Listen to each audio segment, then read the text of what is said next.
Greetings and welcome back to the second part of Genre Grinder's look at the greatest year in Giallo history, 1971.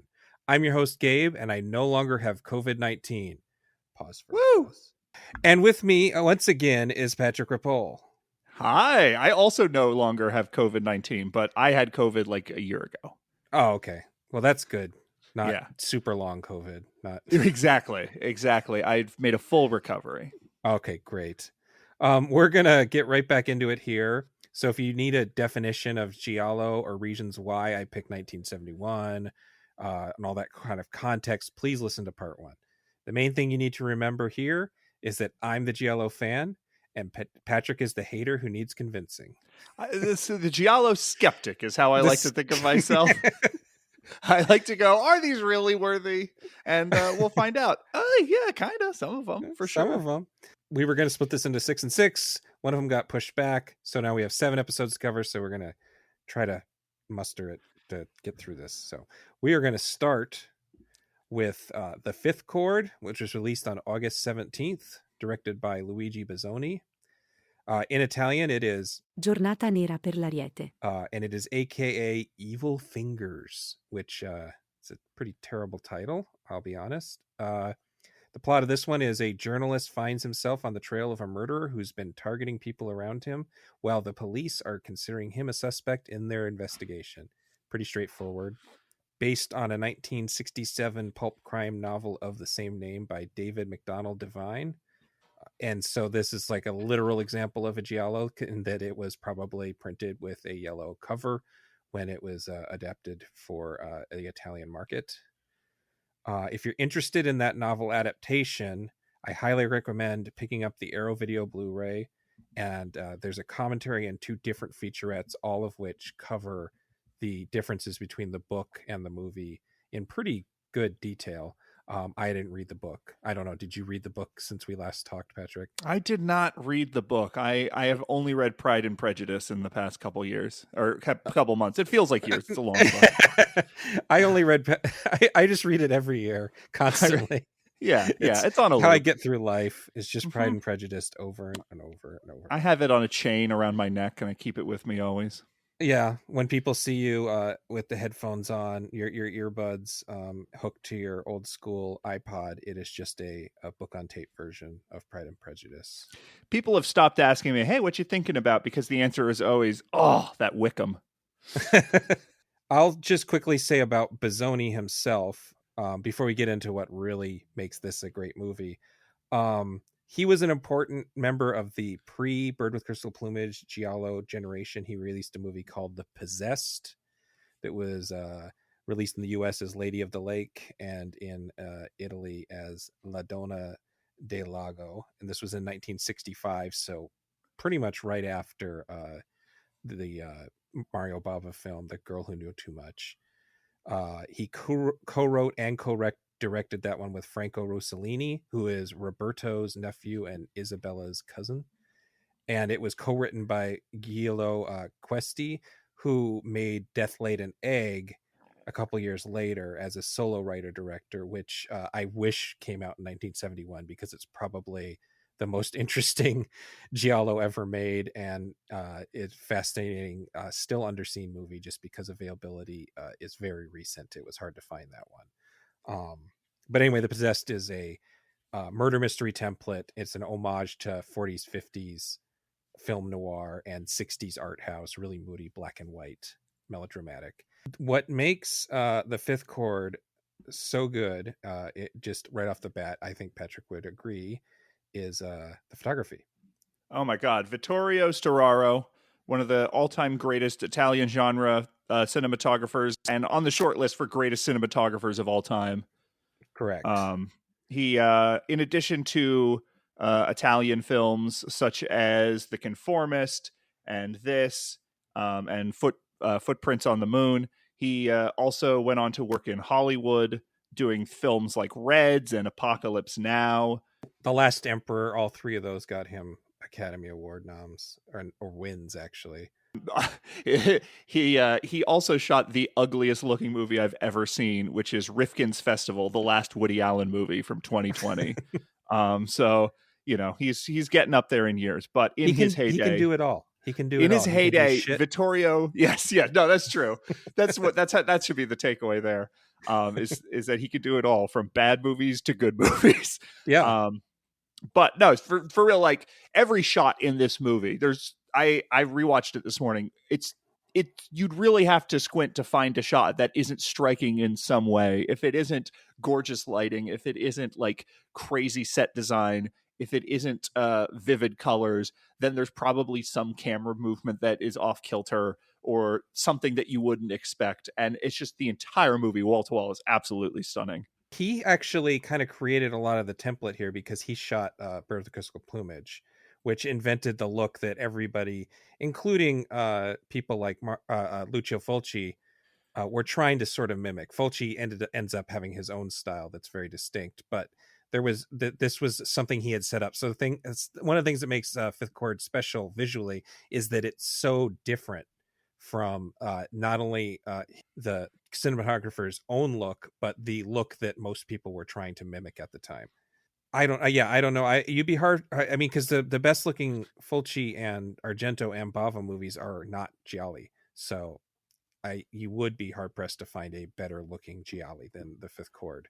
Agreed. But like the other aspect that sort of makes the Fifth Chord a cut above many of its contemporaries is that I do think it really works well, both in terms of actually getting you invested in the characters. I think Franco Nero does a really good job playing this kind of pathetic alcoholic.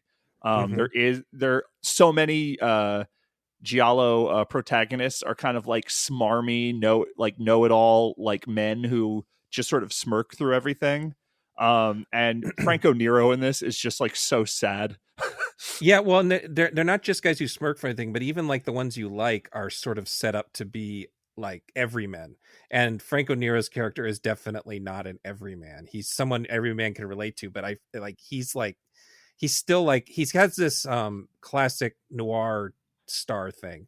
If I were to call it, like I was trying to in the previous podcast, I was trying to put these into their own categories. I would say this is a hard-boiled mystery type giallo, which was start to die off pretty quickly after this point. They really became more about being more elaborate about murder scenes and more elaborate about shocks, and just and tried to get as convoluted as possible just for the sake of it.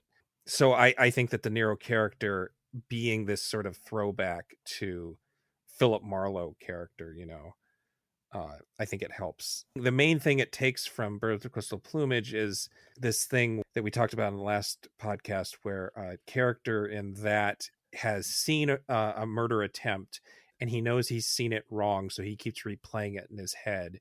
And there's a really dreamy quality to that that then carries over. And so that becomes a plot point in a lot of these movies. It says that the witness saw something, but he saw it wrong, and he can't figure out what's wrong and with what he saw. Like in The Lizard with the Woman's Skin, the whole movie is based around the protagonist not knowing if she's actually the villain or not.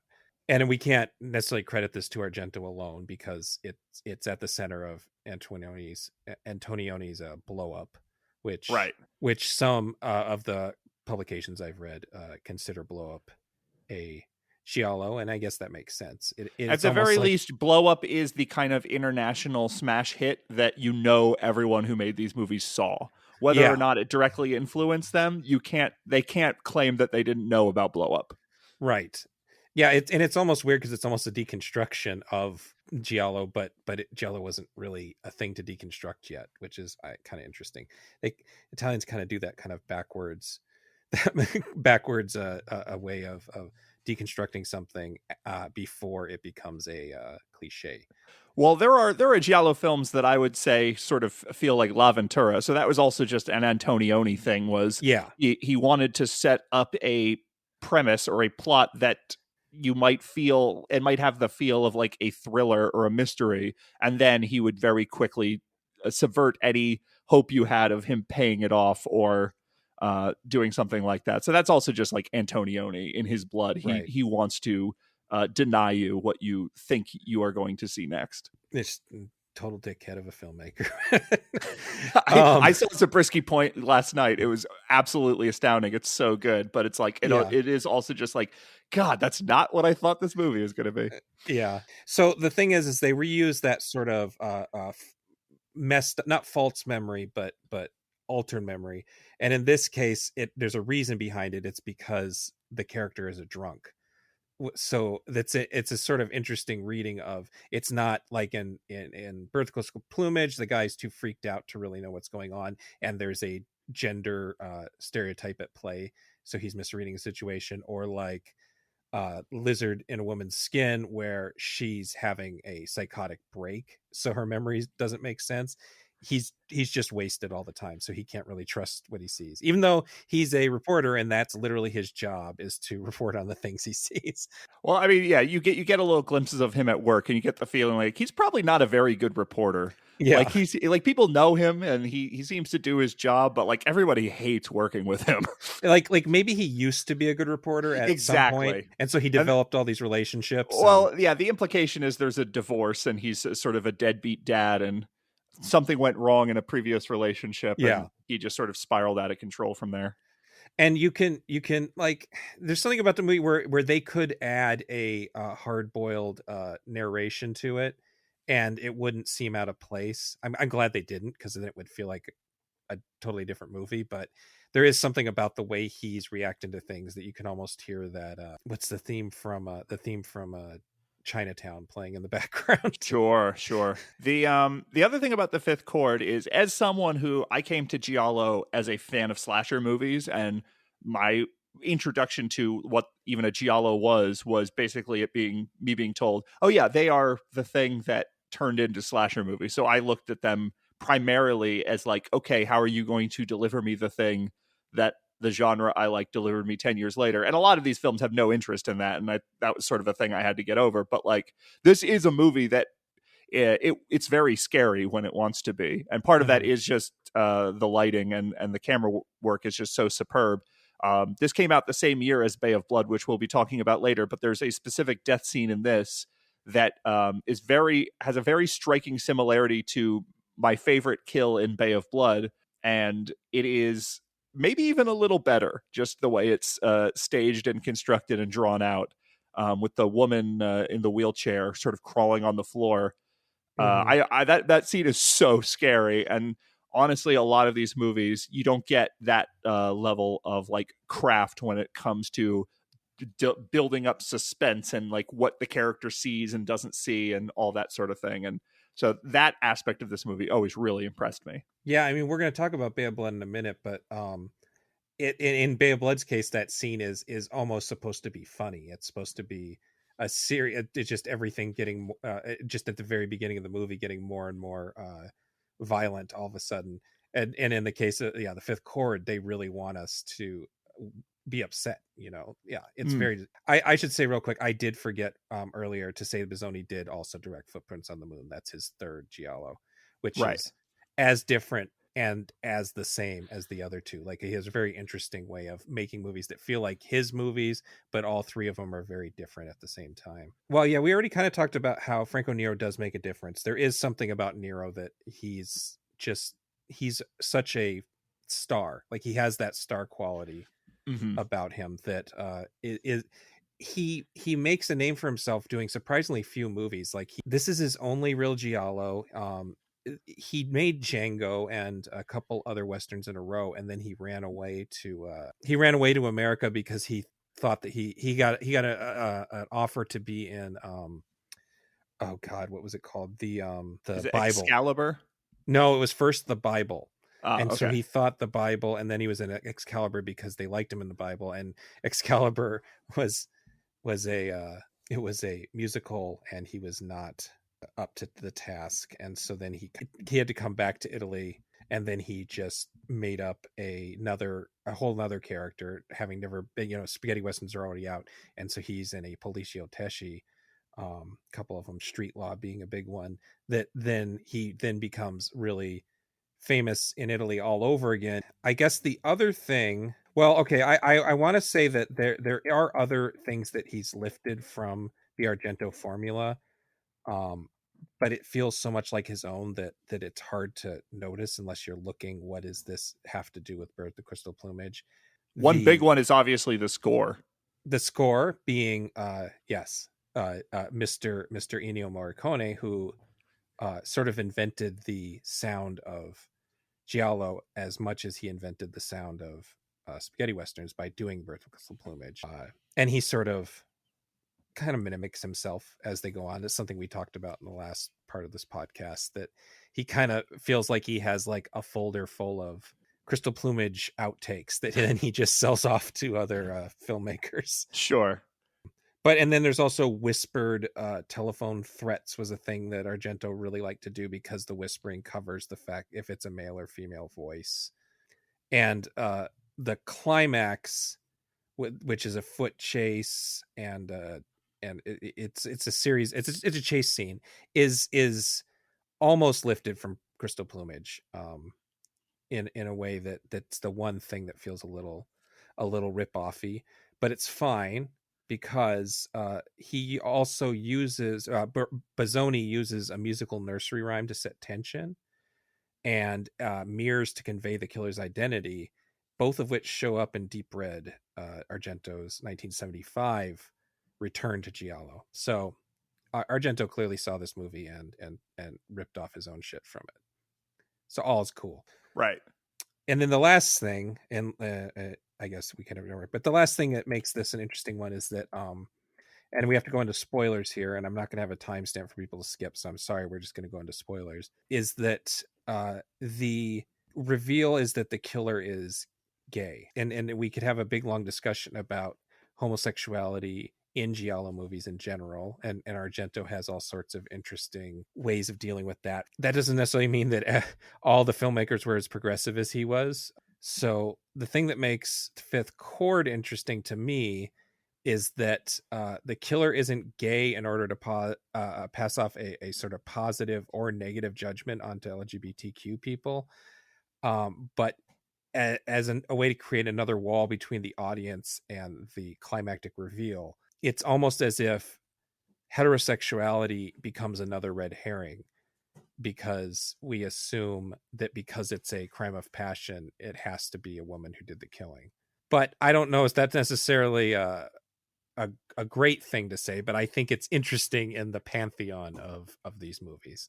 It is, and this is true of so many Gialli that it almost doesn't even register with me anymore. But it is one of those things where the only explanation for the events of the film is that someone is a psychopath, and then at the very end you're told that they were just merely pretending to be a psychopath in order to cover up the actual motive.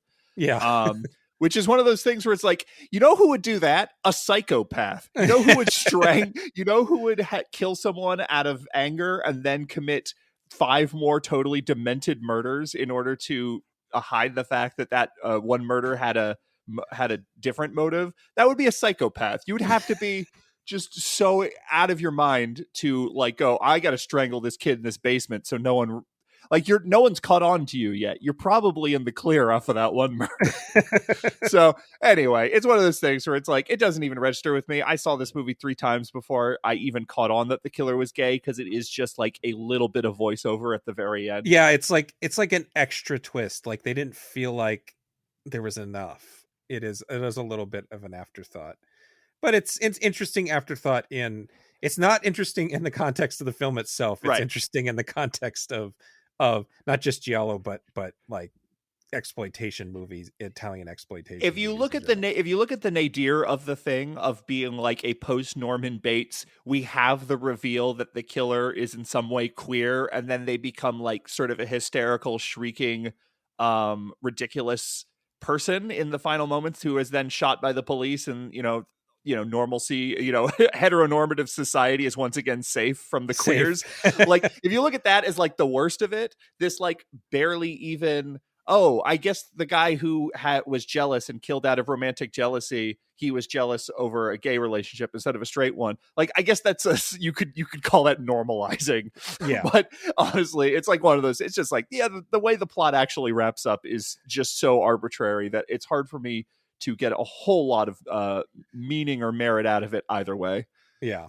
It's really just something to put in a in the last paragraph of a review that you're worked really hard on. I'm sorry, I didn't mean to step on the review. No. Really But hard that's the thing. That's the thing, is that it's really, again, it's only interesting as a it's not an important part of the movie. It's only Right. interesting as a larger pattern. Yeah. No, yeah, I can appreciate that. I was also doing a thing in the previous podcast where I tried to mention if any other important actors were big names in other Giallo movies. So I'll say real quick that Rosella Falk, who got like many actresses her start in Fellini's 8.5. She's in Umberto Lenzi's 7 Bloodstained Orchids. Alberto De Martino's The Killer is on the Phone, and she has a bit part in Argento's 2001 Giallo, Sleepless. So, unless you have something more to say about this. The lamp that Franco Nero has near his bed is like a $6,000 lamp. It is like a super luxury piece of boutique furniture. Well, okay, and that opens up the thing that we were talking about, how ugly a lot of the chic furniture is, and the clothing in a lot of these movies, and that is something that actually does make Fifth Court a little bit better. Is not only photographed better, but the chic bullshit is nicer. It Yes. looks better, and Oh my it gosh. looks genuinely expensive instead of like a bunch of crap they found at the thrift store and threw in just to fill the stage. The fireplace in the middle of the living room at his ex-wife's house, that's like right next to the spiral staircase. I'm just like, Mhm. I'm not an interior decorator kind of a person, but I was just like, oh my God, this place is so cool. Well, that's actually a good segue to the next one, because there is a bit of a gothic tint, just a smidge of a gothic tint to the Fifth Chord. But the next one, The Night Evelyn Came Out of the Grave, released on August 18th, so like immediately after, is a perfect example of how a Giallo film can also be a gothic film. Directed by Emilio Maraglia. Italian title is La notte che Evelyn uscì da lì a tomba. And it is AKA The Night She Rose from the Tomb and Sweet to Be Kissed, Hard to Die. Great title. So this is another psychodrama, a gothic psychodrama with a male protagonist is what I was calling it. Mariglia was largely a second unit guy, and his work as a solo director is pretty obscure, including 3 action movies, 1 Western, and 2 gothic tinged gialli right in a row. The Night Evelyn Came Out of the Grave and The Red Queen Kills 7 Times, released the next year in 1972. Those were both big hits. Arrow Video released a cool collection with them in there. The Red Queen is actually the better of the 2, but they're both really good. People like The Night Evelyn Came Out of the Grave because my understanding is it sort of entered the canon because it was it had a copyright issue, and so it ended up on a lot of TV and cheap VHS and DVD things, and it was always sold as a straight horror movie. There's a very EC, or I should say Amicus like cover of a woman holding a severed head. And even the title, The Night Evelyn Came Out of the Grave, makes it sound like a straight horror movie. And so my assumption is people rented it or saw it on TV assuming they'd see a supernatural horror movie, but still liked it. And so it remained popular. So like they didn't feel ripped off that they didn't really watch a gothic horror movie. You know what? It's hard to watch this movie and feel ripped off because it is so nuts. It is so unhinged, and it just delivers so much of what if you are a genre freak, like it is just, there's so much sex and so much violence and so many weird twists and character choices that it's got a little something for everybody. Yeah, This was one of the ones this is in towards the top of my list as far as 1971 Gialli go. Yeah, and I think I was hesitant to put it on, even though it's popular, just because the director didn't do a lot else. But it is sort of one of the few that people actually have maybe seen. in the pre-Blu-ray DVD collector's edition era. I have a funny, there's a great book called Italian Gothic Horror Films by Roberto Curti. There's a 3-part series, and he mentions that it was also notable because Stephen King mentions it in Dance Macabre, the horror genre essay he wrote. He refers to it as an imported Italian turkey, which is a little unfair, but you know. Here's what I'll say. I was not more than 4 hours ago listening to a podcast about the work of Stephen King, and they were talking about a book they referred to as a turkey. And they specifically called it a turkey because there's just too much stuff in it. And it's like you make the turkey and then you have all this leftover turkey. And there's just like, oh, there's all these little subplots and everything like that. And in that way, in that very specific 2023 podcast that I was listening to, definition of turkey, the Night Evelyn comes out of the grave is an absolute turkey. Because again, like, it is a story about a serial killer who's being gaslit, and that's our protagonist. It's like someone's trying to trick this serial killer into think he's going insane. like yeah, I mean, that's on paper, that's an incredible plot, really. And then like, yeah, and then that's it's like the elevator pitch. It's a great elevator pitch. This is definitely another one of those movies that is just like, because it has a high body count and because all of the people who get killed in it, not every single person, but a large majority of the people who get killed in it are beautiful women. You just suddenly are like, oh, I know the producer's type, because every woman in this movie has like the most curvaceous body and they all get naked. And it's just for the first 30 minutes, there's like 4 consecutive scenes where you see a different, absolutely gorgeous, curvy naked woman who gets murdered while tied up. And it's like very kinky but just like in a really lowbrow kind of a way. Well, then, you know, so I've been saving these for the end of each entry, but I will go into who some of these curvy women are. Oh, they have names. Excellent. Yeah. The title character, Evelyn, is played by Mariana Malfatti. She is an Italian screen queen of a high caliber, but she spent most of her career in theater. She also appears alongside Carol Baker in The Fourth Victim, which was a sort of ripoff of a Spanish ripoff of the Umberto Lenzi Baker movies. She's then again in Seven Bloodstained Orchids, and Sergio Martino's All the Colors of the Dark, which we talked about previous one, which is a hella banger, as they say. And then she was in The Red Queen Kills 7 Times the following year. So yeah, and she sort of retired from all that to go on to be a really respected stage actress, which is just great. I guess she's the main one, and then the main character, Alan, which is a funny name to me. I don't know why Alan is such a funny name to me. It takes place in England. It seems like a very normal English name. Yeah. Maybe it's because it doesn't feel like a normal Italian name, right? So it just comes across as weird. That's Anthony Stefan, whose full name is Antonio Luis de Tefe van Hoenholtz, who's a Italian Brazilian actor, and he did a lot of the peplums and period dramas. And he is maybe the only actor who did a knockoff Django, a knockoff Sabata, a knockoff Ringo, and a knockoff Arizona Cult. That might be the record for the most knockoff spaghetti Western characters ever assembled. He was the Lon Chaney Jr. of the spaghetti Western, where like, after the person who originated the role went away, he would come in and do it. Yeah. And it's funny because I love a lot of the movies he is in, but I always find him such a uniquely boring performer. I mean, it works for, there's a gothic spaghetti Western he made called Django the Bastard that kind of is a good mix with this one, where he's sort of an actual ghost. Like it's not even just an implied ghost, but an actual ghost. So there's something sort of spooky about his portrayal in that one, and I guess in this one.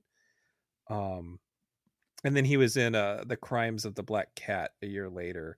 And then he was in Play Motel, which is a Giallo spoof that is the single worst Giallo movie I have ever seen in my life, and I don't recommend it. Noted. So with that out of the way, back to back to the night Evelyn came out of her grave. I would say the primary problem with this movie as a mystery is that it is, and again, if I had come to this seeing this on television thinking this was an amicus British supernatural horror film, this would not be a problem. But I was watching this as part of a series of 1971 Giallo movies, and I know there's a twist coming. I know that someone's trying to gaslight him. I know it's not supernatural.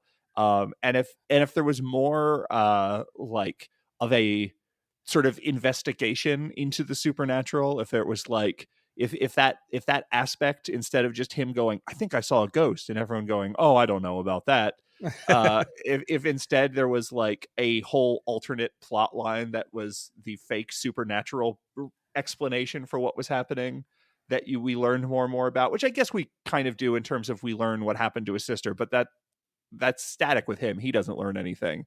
Right. Just we as viewers kind of understand it a little better. But that might have been a little more engrossing. But there is a point in this movie, which I did really enjoy, where if there wasn't something absolutely insane happening, I would go, all right, I know that's not okay. And I was hard to get invested in the story because I know that's not a skeleton lady. I know.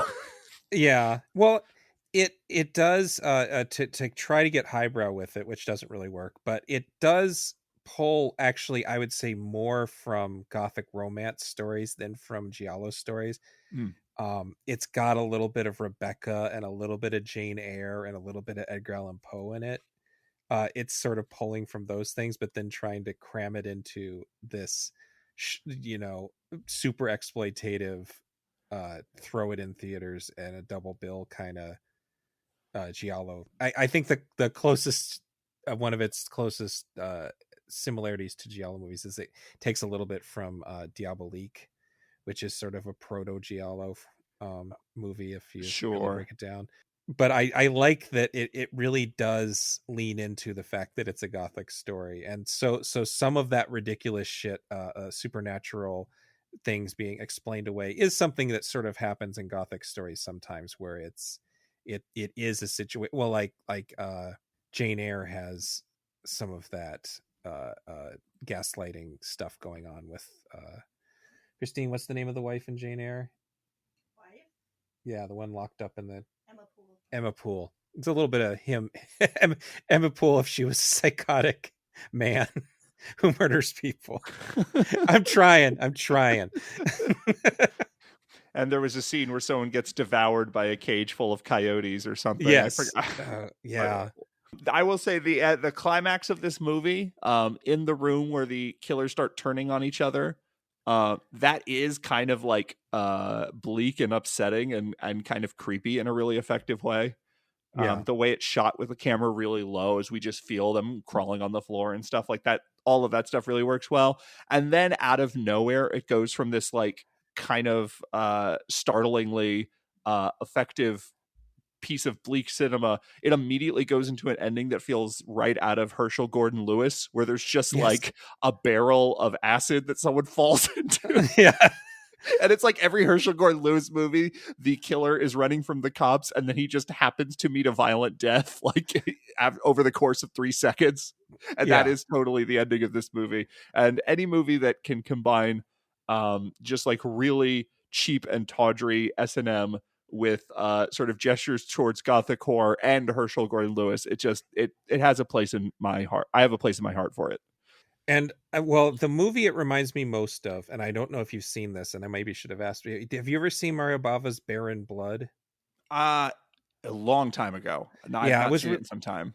It's released the next year, and I don't think it's really a giallo. It's really a horror movie with murder scenes.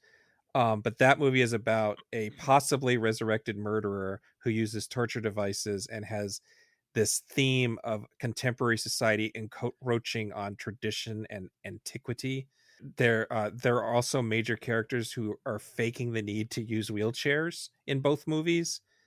I don't know what the meaning is there, but it's sort of interesting that because Barren Blood is sort of famous among Bava scholars for just ripping off big chunks of House of Wax, and I feel like I uncovered something special when I realized something that needs to be said when I realized how much it has in common with this movie, which is even more popular.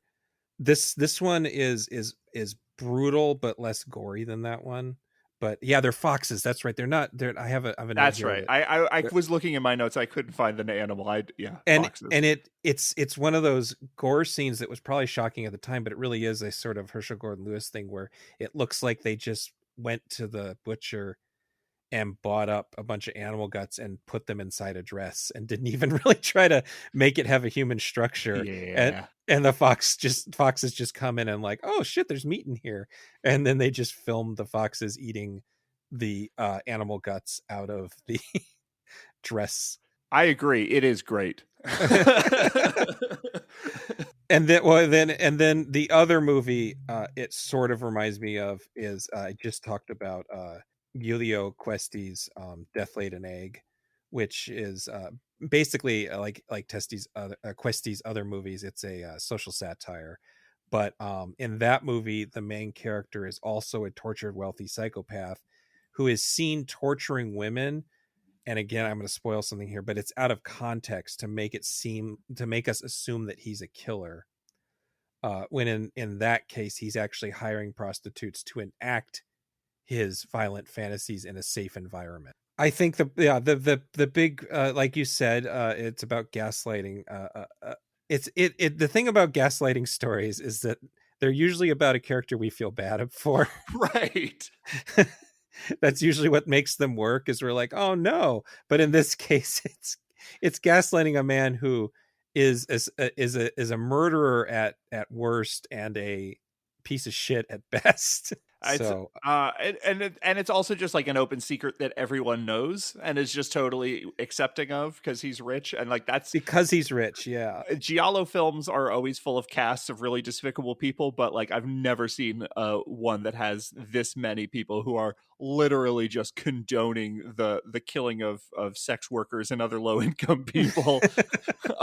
As just like, yeah, that's just, he's got, he's a weird dude. I agree. He's unusual. Like they just sort of write it off. It's bizarre.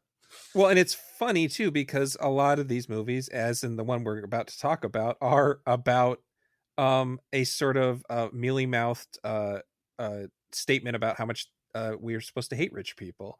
But in this case, it's not really what they're doing with it. No. If Night Evelyn came out of the grave had a thought in its head, I think I wouldn't like it as much. But I think because it is so head empty that it's very looks special. nice. It looks nice, and yeah, it does have beautiful sets. Like, yes. I will say that they found a really nice location. Oh yeah, that is a weird touch. I forgot about that. Christine has a good point there. They really push the real villain of the piece is like, he's presented as a gay guy. He's got like the way he's dressing at the party is in drag. The way he talks, he has that sort of gay villain aesthetic that they had in those movies, but it turns out that he's not. And so I don't know if I watched the extra features on this one when I rewatched it, and that is something that they mention in the video essay, is that nobody's exactly sure what's going on and why they sort of presented this very effeminate's not the right word. This queer coded. Yeah, queer coded is the better word. Yeah, this queer coded kind of villain character who is really set up as a villain from the beginning, even though he's pretending to be this guy's friend. You really know who he is.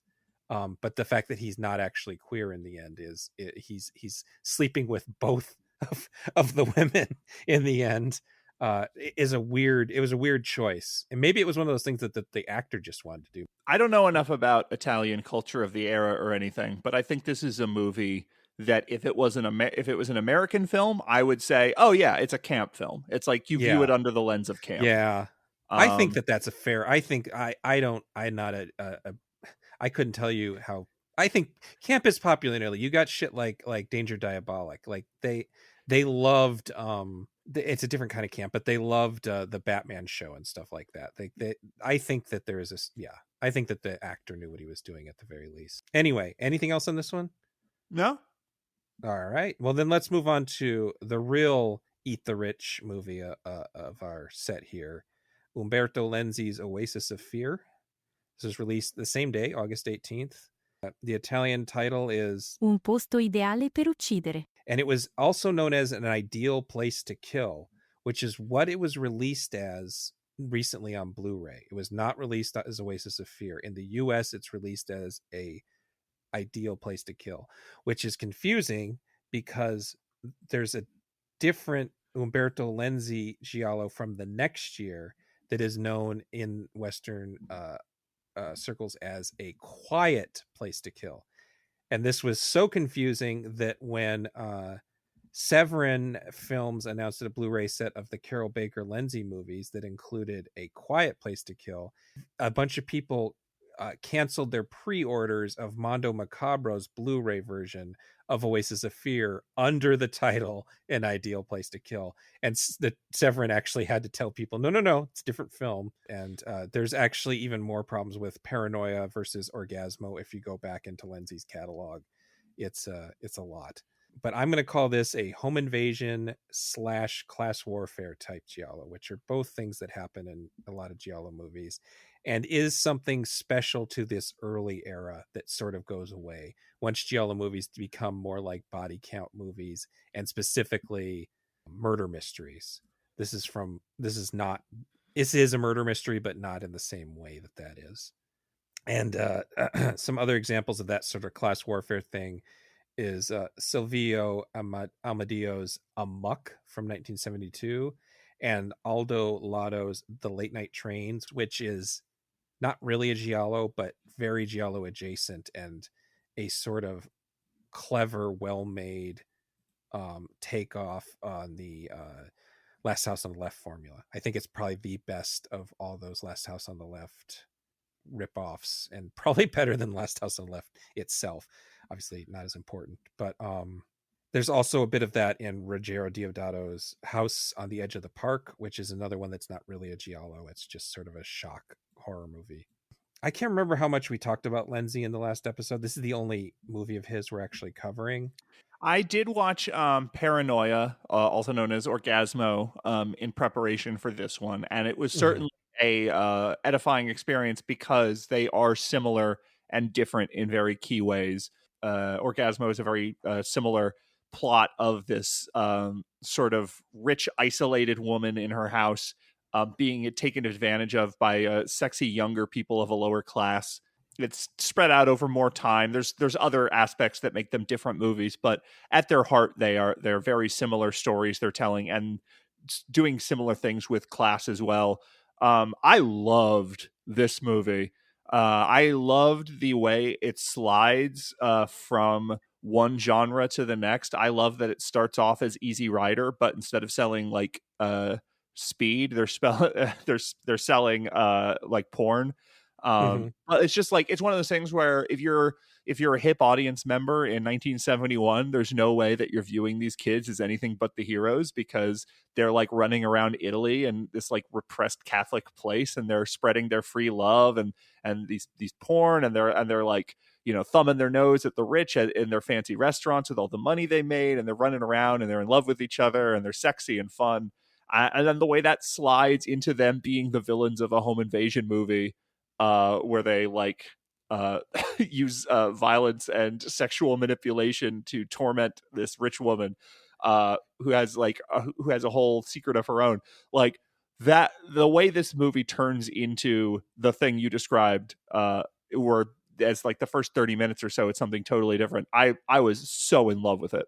Yeah, and that's the part that's the Orgasmo template, is the that Orgasmo is about people basically manipulating an older woman.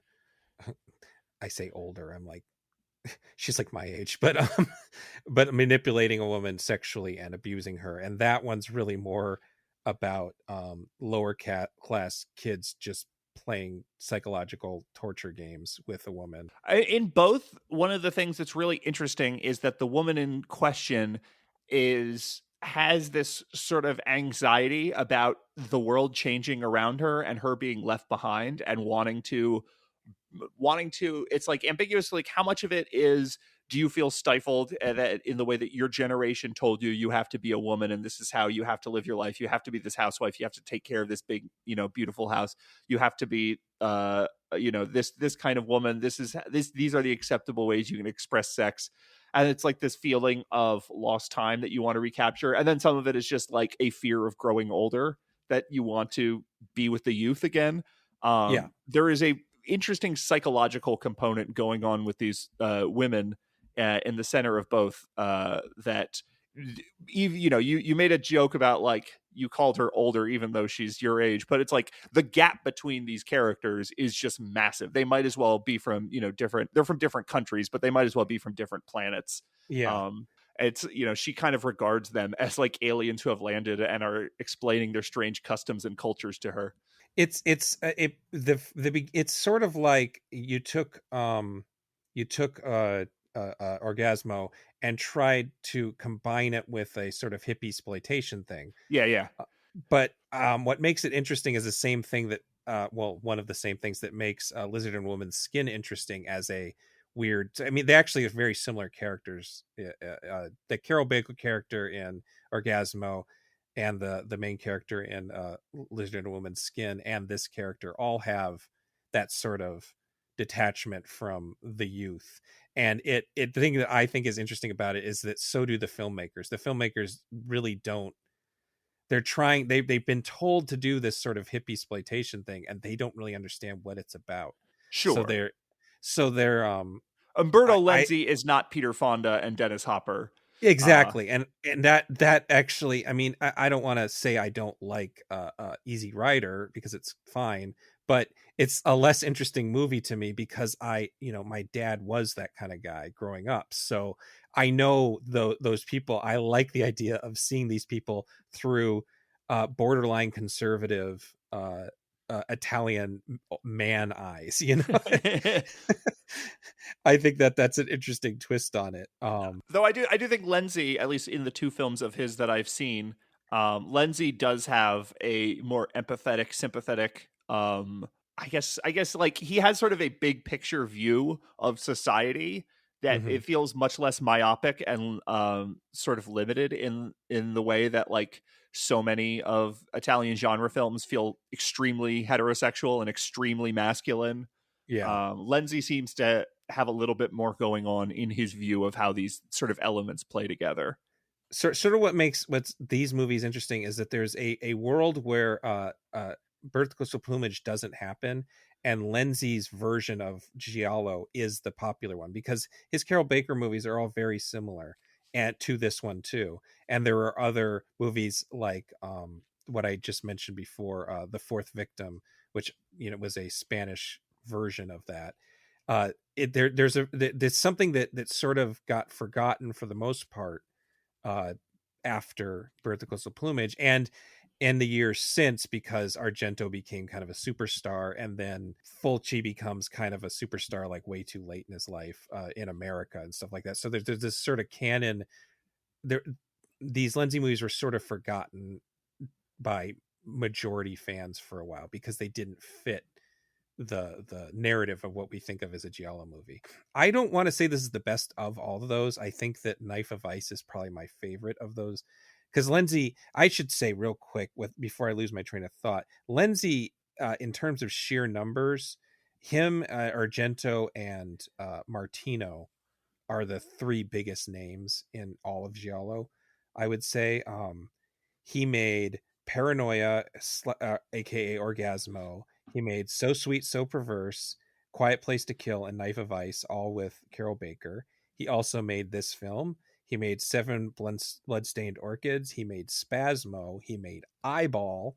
And then years later, he made Hitcher in the Dark, House of Lost Souls, and Nightmare Beach, which are slasher horror movies that still use some of these elements. So he is, in a different universe, the main, even more than Bava, the main driving force as a filmmaker behind the genre.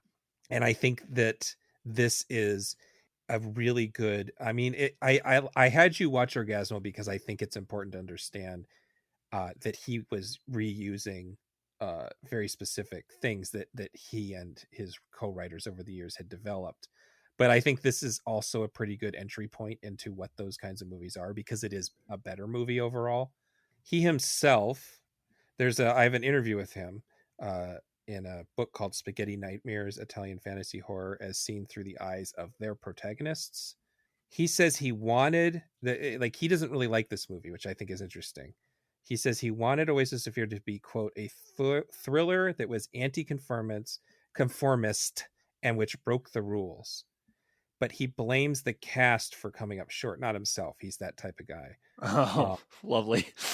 So he says he wanted Anna Moffo to be the lead, and late in pre-production, Irene Pappas replaced her. And according to Lindsay, you can't buy Irene Pappas as a credible American wife. And then he doesn't think Ray Lovelock and Ornella Muti, he thinks they were too squeaky clean and not nearly 1968-ish enough to be convincing as hippies.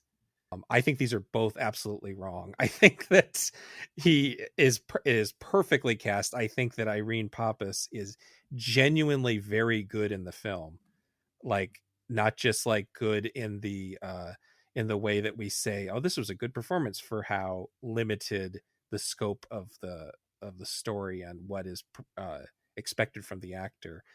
And I think that Lovelock and Muti are just like perfect young attractive people that are fun to look at, and are good at the fact that we have to dislike them and then like them. Like we have to, Yeah.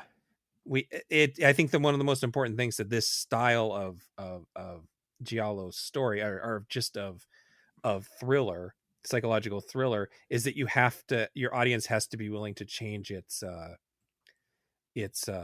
allegiances. Right. And more than And once. This is one of those movies like the Wachowskis' Bound, where depending on who is in control and who is about to have horrible things happen to them, your perspective shifts. And there are parts of that movie where you're like, oh my God, I hope Joey Pantoliano doesn't get caught by the cops. You know, there's like scenes in that movie where you're rooting for him, even though he's the villain. And there's like scenes in this movie where they're clearly the villains, but then at a certain point you learn something about Irene Pappas, and then you go back and you're like, oh my God, they got to get out of there right now.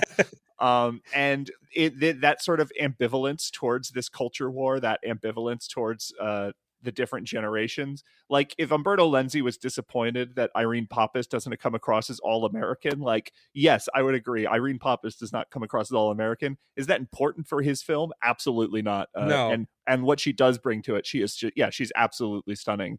I think even more than most genre fans, like I tend to be very critical of performances in Italian movies, just because I find the post-sync sound to be such a huge barrier for empathy and like relating to characters.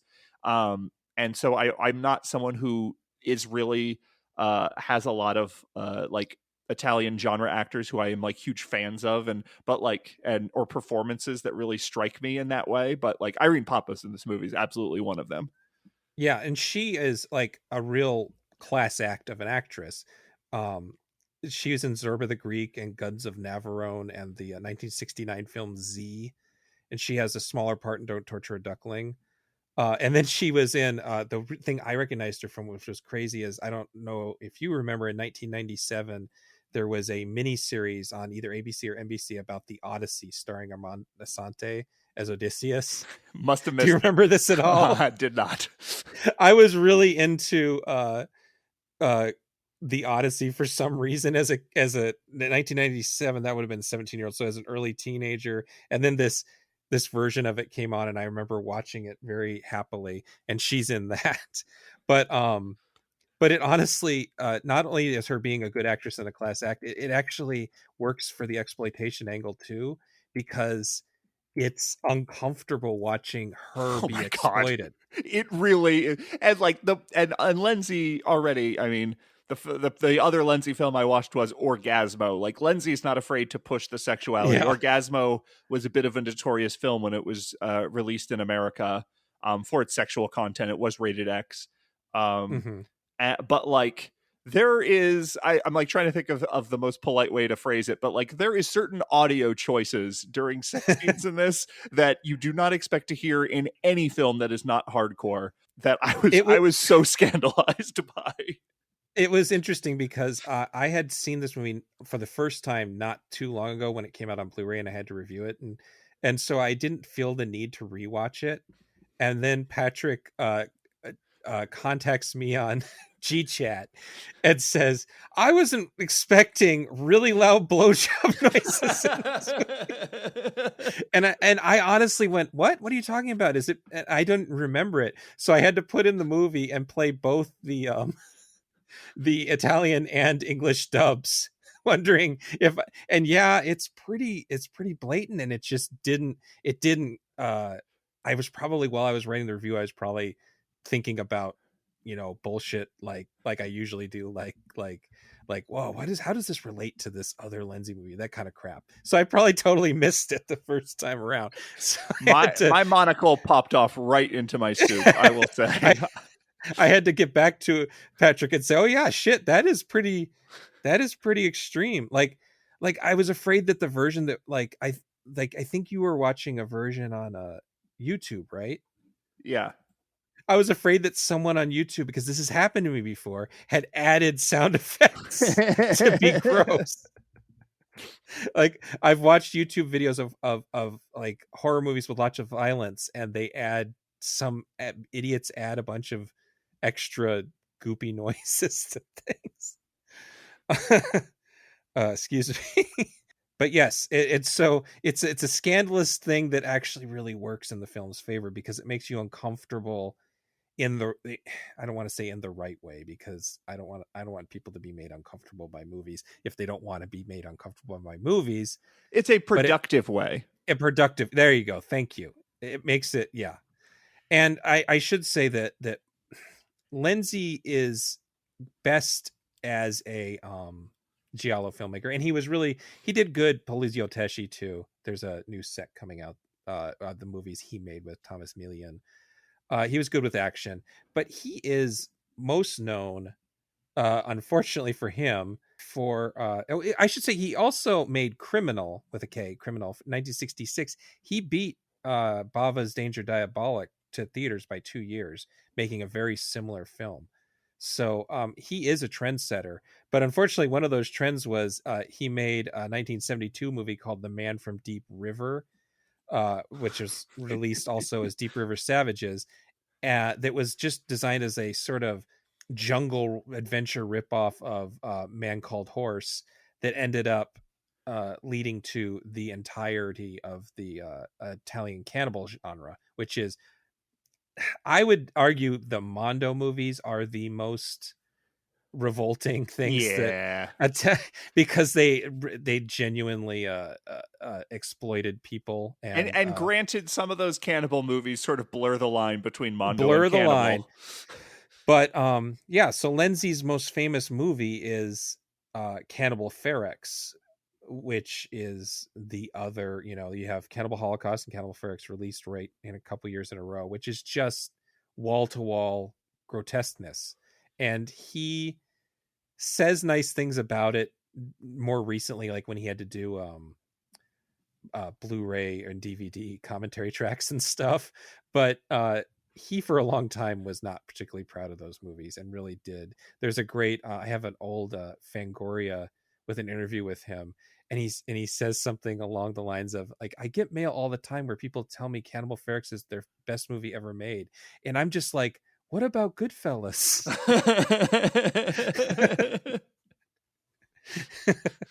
So yeah, it's easy to forget or not even know that Lenzi was at one point an important filmmaker who helped usher in an entire decade of movies, or 2 decades of movies in Italy. Well, really, I guess the late 60s and through the 70s, he was a very important filmmaker. I guess the thing I want to close it out with is that Ray Lovelock. I talked about Ray Lovelock was a interesting performer who he actually recently passed away. He was half English, half Italian, and he was very pretty. And he blew up during the Polizio Tesci era. But he has a really great bit part in Quisti's Django Kill If You Live Shoot, which is, I would say, the most horror themed spaghetti western ever made. And he is the lead in Jorge Grau's pre Dawn of the Dead zombie classic, Let Sleeping Corpses Lie, sometimes known as Breakfast at Manchester Morgue. And he had there's a Armando Crispino giallo called Autopsy that is uniquely misogynistic, to the point where I'm not even sure if it is misogynistic, because it takes it to a degree. So you might not want to watch that one. And then he was also in Play Motel, which, as I said previously, is the worst giallo I've ever seen. So ignore that one. Well, then let's move on to one that I've actually covered with Patrick twice now. Yeah, we the A Bay of Blood. We did this on the Directors Club podcast, which I think was the second one I ever recorded with you. I think we did Argento first, and then the first episode of Genre Grinder, when I was trying to figure it out, we did a proto slashers, and we covered it kind of at length in that one too. So I don't think we need to cover this one too long. It is also probably, if you are someone who is not a giallo fan, but you are a larger genre horror fan, Bay of Blood is one of the four you're likely to have seen. You know, yeah, it's like Bay of Blood, Deep Red, Bird with Crystal Plumage, and Tenebrae, or like those are the giallo films that you're probably have seen, even if you're not into giallo. I would argue it's the least. It doesn't feel like a giallo to me a lot of the time. I'm actually a little uncomfortable referring to it as such, but it always gets played out as such. I think it's really a Agatha Christie body count movie, and it's really it's a dark comedy for the most part, and it's almost making fun of slasher movies that didn't exist yet. I mean, there were serial killer movies and body count kind of movies, but this is just a movie where it takes the Agatha Christie trying to remember which book that is it's Murder on the Orient Express, where everybody did it. It takes that to its extreme, where everybody is the killer and will keep killing each other, and there's no actual murder mystery. It's just that they're all assholes murdering each other over and over and over again. Right. It was released September 8th, and it goes by so many titles. The Italian title is Ecologia del delitto, which translates to Ecology of the Crime.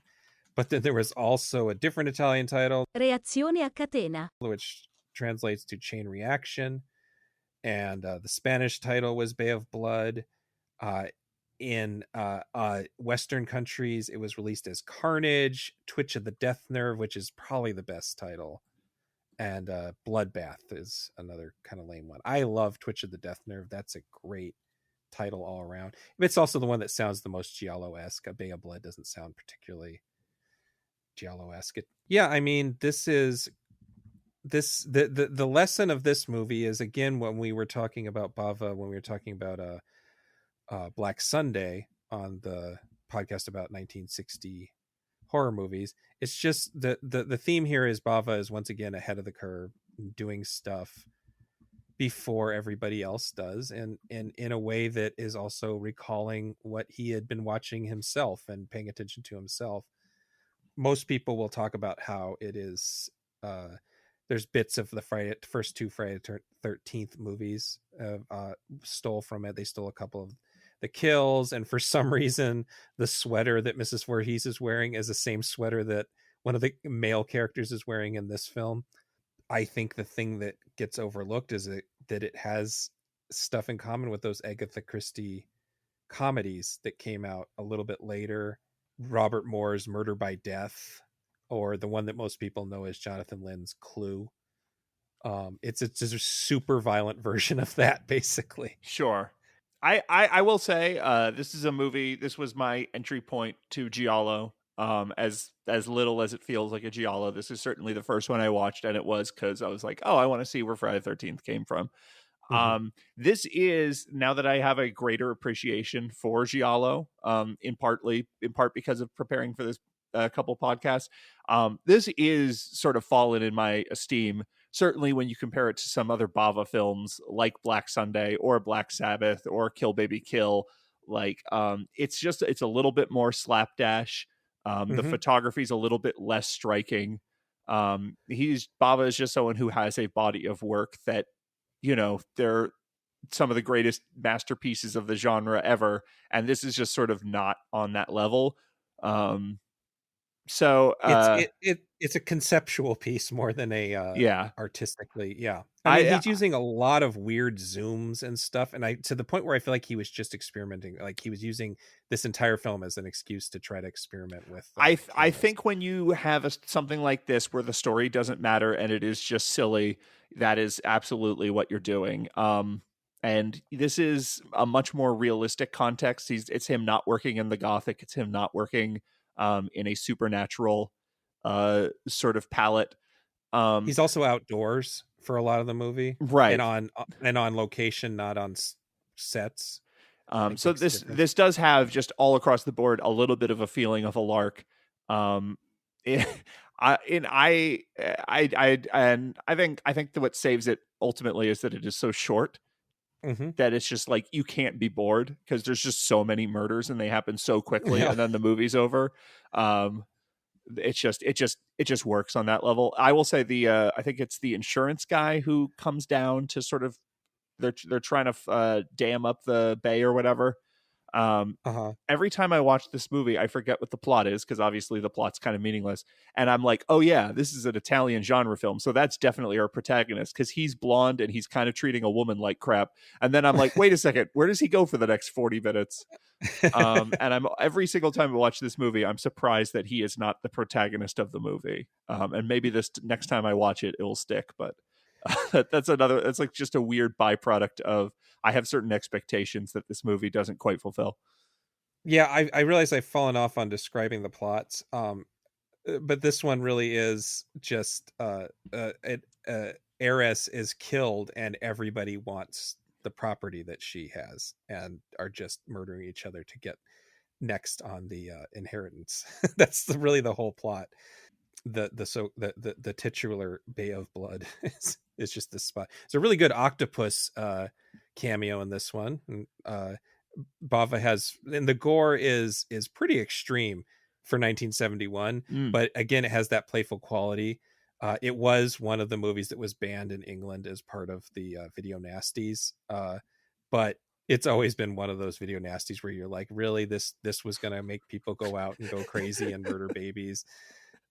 It's too, like, the blood is too bright. It is a lark 100%. And the only thing I worry about is that it's one of those many Bava movies that people watch with the Mystery Science Theater mindset, which is something that bothers me that Mystery Science Theater did Danger Diabolic, and I don't think it's their fault. I think it's part of their viewers' fault, where it's not supposed to be funny, and so we're laughing at it and not with it. I think that people can overlook how funny Bay of Blood is supposed to be. Right. That they'll look at it as a very serious horror movie that of its time. It actually feels older than it is in a lot of ways. It feels like it was made in the mid 60s.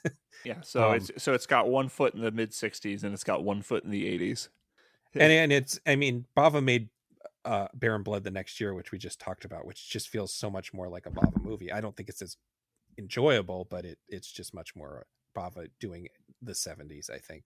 But yeah, that's all I have on that one. Yeah, I honestly did not take a lot of notes just because it is just you've seen Bay of Blood. You're listening to Genre Grinder. I put it on the list because if I hadn't, it would have gotten like 2 emails saying, why didn't you put that on the list? Sure. My 12 listeners, 2 of them would have been upset with me. So we'll move on to basically the polar opposite. Oh my God. which is Duccio Tessari's The Bloodstained Butterfly, which came out on September 10th. Italian title is Una farfalla con le ali insanguinate. And the German title translate to The Mystery of the Black Rose, which is meaningless. The butterfly actually has meaning as far as the plot goes in this one. This is I'm calling this a procedural Giallo. Oh yes. Oh my God. It is such a procedural that I used to really dislike it. But I think that I shouldn't say really dislike it. It was that I didn't really ever feel like watching it. It was one of those movies I just had in my collection because I wanted as many Giallo movies as I could. But watching it in the context of this podcast with all these other movies, it being so different made me like it a lot more.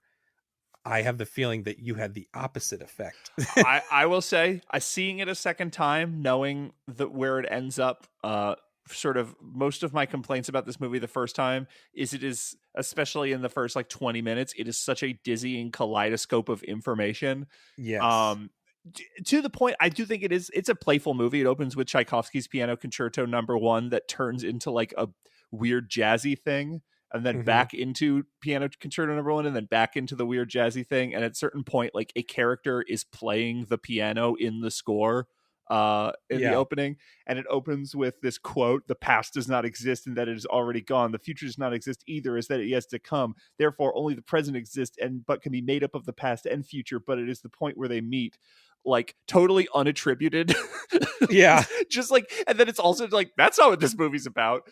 There's something very playful about what it throws at you. It has almost these silent movie credits when it's introducing the cast of characters, that it's just like we are given no context. So it's like, oh cool, that's her husband. I don't know who she is. Like none of this is helpful. And it's like it's again that Agatha Christie stage play thing where they like have to give you all the players first. So I do think the first time I took it, I was trying to follow it seriously because it is a procedural and it does seem so detail oriented in terms of like, here's how we're dealing with this crime scene, and like literally like here's how an Italian television studio functions. We're gonna see all of the different crew members and everything talking to each other and working out this one shot before the sports show broadcast. And there's so many procedural elements that are so detail driven that trying to hold them all in my head drove me mad. And then I gave up, and then I was just sort of like in a bad mood for the last 30 minutes. Yeah. And then this time I watched it, I still think it like essentially doesn't quite work. And the real issue is that it has no protagonist. And in fact, it doesn't even have a character that we're given much of a dimension to for like the first 30 minutes of the movie.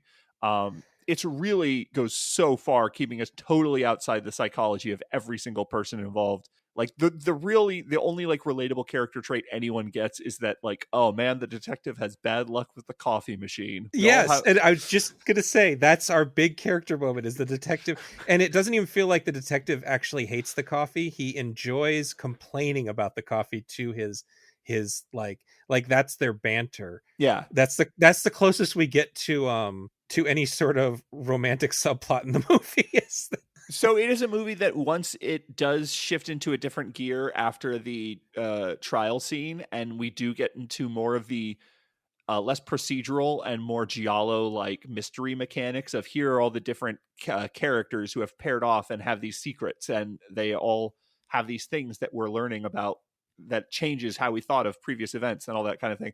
Like it's too late. We don't have an investment in any of it, and we do not care who stays in jail and who the murderer is. And so it's like I think it fundamentally doesn't work.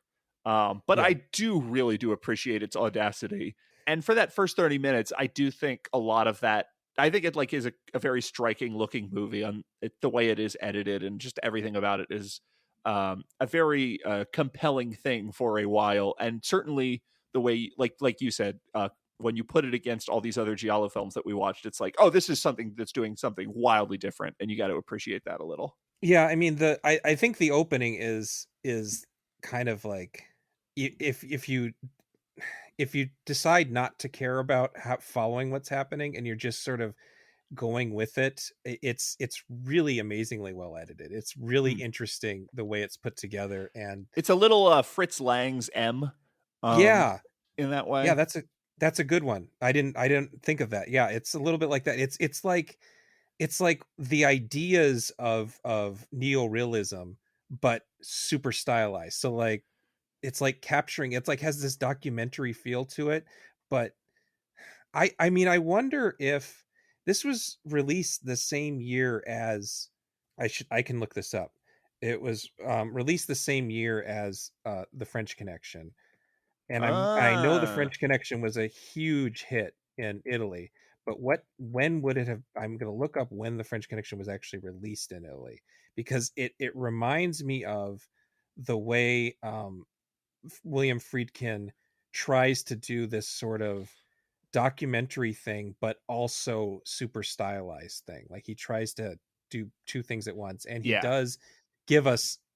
It's really hard to really follow. French Connection and this both ultimately have a kind of simple mystery behind them, yes. but they are, what's the word? They're kind of hidden behind this mesh of. They're obfuscated by Yes. the style. All right, so let me look release dates. French Connection came out in Italy in March. So it had, oh no, March of the next year. So no, it was not inspired by. It didn't come out until 1972. So it just happened to be on the same wavelength, which was something I know that there was like the Italian neorealist thing was coming to an end, and the French New Wave was the thing that the Americans were trying to mimic. But I feel like that has some of that same flavor in it. I really like the opening as a almost like a short film that you don't have to invest any sort of emotion or intellect in. You can just sort of just vibe with what's going on in the street and in the studio and all that stuff. The real thing it's like achieving by keeping us at arm's length is that as the story goes on and as we get into the trial, we genuinely don't know what to think in terms of who is guilty and who is innocent, because we really haven't been given enough to even formulate our own theories. So it is in that way closer to the sort of American television cop procedural where like an episode of Law and Order is not a whodunit. An episode of Law and Order is just like, just follow us. We're going to feed you everything you need to know. It's going to be a As slow soon as you unraveling. say a famous person, you know they did it. And in this way, like when you get to the trial and you hear the defense lawyer being like, "Oh yes, but of course, these elements can be found in this puddle." And you're like, "All right, well, I guess I wonder, we had that scene with the other guy. I don't know." I think it works at the beginning, and then I think it really goes for big melodrama at the end in a way that's totally unearned. some yeah. It's not merely that it gets more focused, it's that like tonally it tries to go more emotional and like tragic, and sort of like apocalyptic, like doomed, like these two characters like locked in a death spiral or whatever. That's just, yeah, that this does not And work. it's not even that part's badly done, I don't think. It's just that it's not earned exactly. Right. I think that in it with the proper context before that, I think that would have been a very good climax for a different movie. I think that everything in it is done well, but it does feel kind of hammered together from parts. It's a strange thing, that's for sure.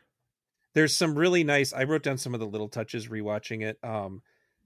There's little clever things it does as far as the murder mystery go that I hadn't noticed before. There's a good one where they introduce one suspect and he has scratches all on his arm, and so as an audience we think, oh, he did it because they said that she defended herself. I have to really quickly say actual plot is female student is savagely killed in a park during a thunderstorm, and the culprit seems obvious, a TV sports personality who is seen fleeing the scene by numerous eyewitnesses. But while the evidence is damning, it's all too convenient. So we know we know that we're just given a bunch of suspects, and one, like, he has a bunch of scratches on his arm, so we think those were defensive wounds. But then the camera pans out, and we realize he's holding a cat, and that the cat is sort of ornery, so that the scratches are from the cat. And I just thought I hadn't, it just gone right over my head the first time I saw the movie, but rewatching it was like, oh, that's a clever little way of sort of planting seeds and then immediately unplanting the same seed in like the same shot. Technically, it's just it needed to pan out a little further. And I also think that this is another Ennio Morricone adjacent kind of score. It was Gianno Ferrio, and he's sort of taking the Morricone jazz and that Tchaikovsky piece, and then has this really it's like the theme from Love Story. A little bit, yeah. um yeah, and then there's a little bit of George Gershwin kind of New York City stuff going on too, and it really sets this slice of life tone that again, like you said, sort of falls away when they want us to have more investment in these characters that we don't really know. I want to say something about Tessari here, is that he is an important figure for his uncredited story contributions to Sergio Leone's A Fistful of Dollars. See, he is one of many people who was on that film who might be in a particularly important a piece of the puzzle that was then sort of forgotten. And he went on to do the Pistol for Ringo and Return of Ringo, and a Zapata Western called Long Live Your Death. But he did make 3 Gialli. The first one was A Death Occurred Last Night, which is mostly remembered for being downbeat. It's another procedural overall.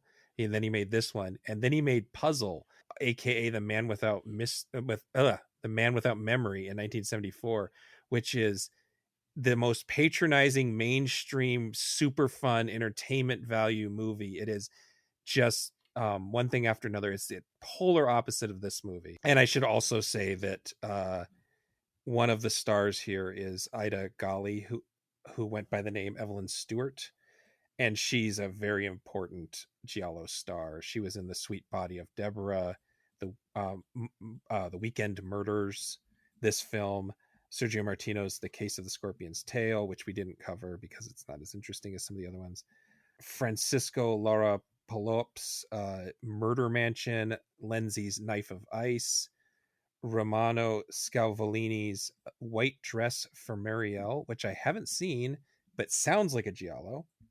Bazzoni's Footprints, which we just talked about. Fulci's The Psychic, where she's actually quite good in that one. It's a very dramatic giallo.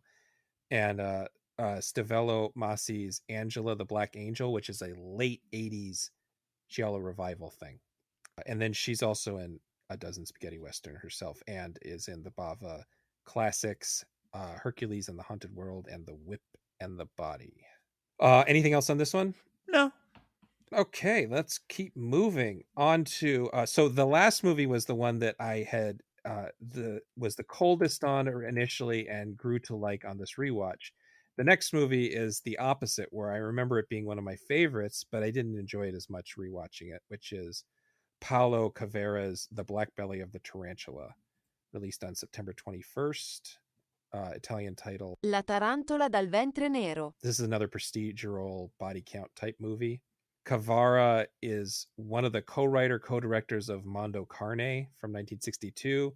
He is one of the so-called godfathers of Mondo with, oh man, I can't pronounce these guys' names, Jacopetti and Prosperi. He also made Women of the World with those two, and then set off on his own to make Malamondo, then Witch Doctor Trials. He also sort of dramatized the making of Mondo Carne in a movie called The Wild Eye, and made one other lesser known giallo in Plot of Fear.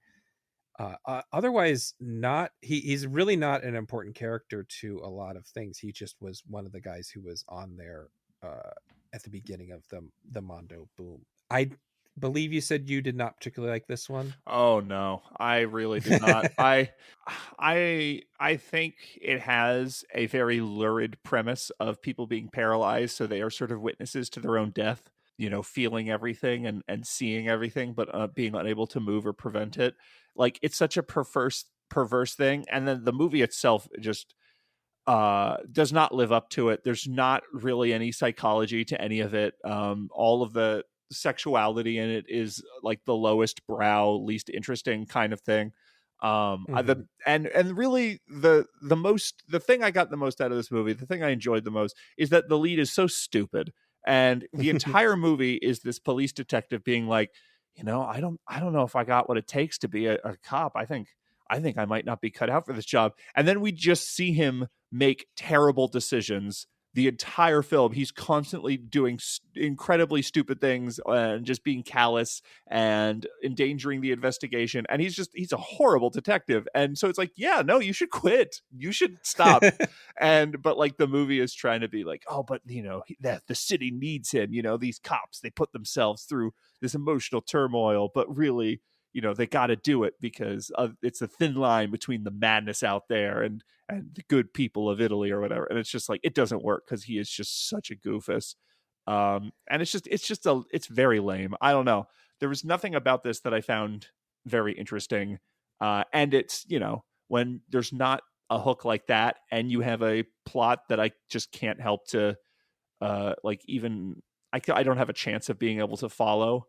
I just really get bored very quickly, and that was the case with this one. This is one of my least favorite movies we've talked about on these episodes. Yeah, I think well, let me read the plot synopsis because I'm honestly forgetting now what he's trying to do. I think it's just a generic one, right? It's just Inspector Tellini investigates a serial crime where victims have been paralyzed while having their bellies ripped open with a sharp knife. That's the plot synopsis on Letterboxd. Yeah, so it's the fact that the people are paralyzed and murdered while they're still like butchered while they're still. That's the big exploitation angle on this one, I feel. And it's made at a time. 1971 is not 1981. Like, you give Lucio Fulci that plot and he's going to make some nasty shit another 10 years after this, but it just doesn't really have the juice. My theory on what you're complaining about of the detective being an idiot is that they were trying so hard to make this Bird with the Crystal Plumage like movie that they took and this is entirely speculation on my part, that they took a script that had a police detective and that the movie might have already been attached to the actor Giancarlo Giannini, who's very famous. He's been in the original Swept Away in 1974, not the Madonna one. He was in Luciano Visconti's final film, The Innocent. He's in Coppola's section of The New York Stories, which is a particularly terrible film. He's the detective in Ridley Scott's Hannibal. He's a famous guy. So my theory is that he was attached and they had a script about a detective, but they wanted it to make it like Bird with the Crystal Plumage, where it's an amateur detective who doesn't know what he's doing and keeps getting deeper into a situation he shouldn't be in. So my theory is that they tried to combine these two uncombinable things, where you can't have a professional detective also be an amateur detective. Yeah. Unless it's like a Pink Panther movie. I will say one thing that this takes from Bird with the Crystal Plumage, and something I was expecting to see in all these movies, but apparently it's not as essential to Giallo as I thought, is the red velvet box with the sort of fetishized weapon inside. Yeah, I made a list of the things it rips off directly from Bird with the Crystal Plumage. Go on. That's the one. Well, I should say it rips off that from Bird with the Crystal Plumage and the idea of the idiot protagonist, like I'm thinking of. But it rips off a set piece from Blood and Black Lace. There are fashion mannequins in one of the murder scenes that's taken directly from Blood and Black Lace. It also rips off the look of the killer from Blood and Black Lace and Crystal Plumage, but it makes one weird change that actually kind of works. Instead of wearing the black leather gloves, he wears those old-fashioned semi-opaque surgical gloves, which make his hands look like these uncanny prosthetics. Yeah, that is genuinely icky. Yeah, same with the killer in the Fifth Chord. It's a really gross glove. Yeah, it's just it's a really glove. That's the pull quote for the DVD, is they're trying to find something positive Patrick said about this. I'll let them put an exclamation point at the end of it too. It's a really gross glove. Patrick Ripoll. Oh, Jesus. But they also take the foot chases from Crystal Plumage. You can't really credit Argento inventing people running in a murder thriller, but there's just something about the way that they film the foot chases that I think that was absolutely stolen from Bird with the Crystal Plumage. And the title was clearly a nod to, after Bird with the Crystal Plumage, you had to put animal names and everything: cat and nine tails, case of scorpion's tail, lizard in a woman's skin. But they actually remembered to make the tarantula a part of the plot, which is something usually these movies don't remember. But it's actually a subplot where he's trying to break out drug ring thing. I'm trying to remember exactly the context of it. He's looking into what's causing the paralytic, and he comes across a guy who ships cocaine in the cages, these or the enclosures that he also ships poisonous spiders in, because they assume no one will break open to check the sand to realize it's cocaine. I don't know if spiders can absorb cocaine and get coked out.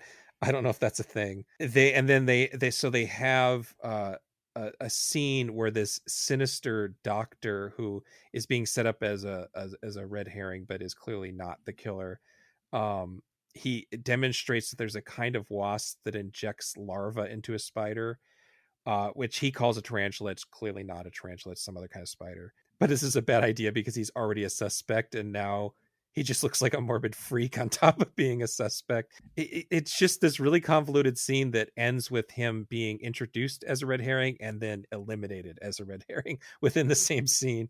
And it's a scene with real insect snuff. So all you animal snuff people, Yeah, there's yeah, real and insect snuff in this, and then there's tomato snuff in the next movie. Which doesn't sound like it would be the equivalent, but we learn in the next movie it is in fact the equivalent when you see someone squash a tomato. I actually like spiders for the most part, and I don't like seeing them killed. You grow up in the desert, you see tarantulas, they're kind of cute. I don't know, some people hate them, so I do feel bad about the poor critter snuff. So yeah, I mean, it's a little disappointing revisiting this one. I should say, among the things ripped off from Bird of the Coastal Plumage, Ennio Morricone rips off his own score. There's some chaotic acoustic guitar riff thing that plays during the suspense scenes that seems like an original, but the rest of it is just outtakes. It's the same shit. It's kind of funny. Yeah, I mean, other than Mr. Giancarlo, this has Barbara Boucher in it, who most people will know it as a Playboy model and actress who appears in the original Casino Royale and the original television Star Trek.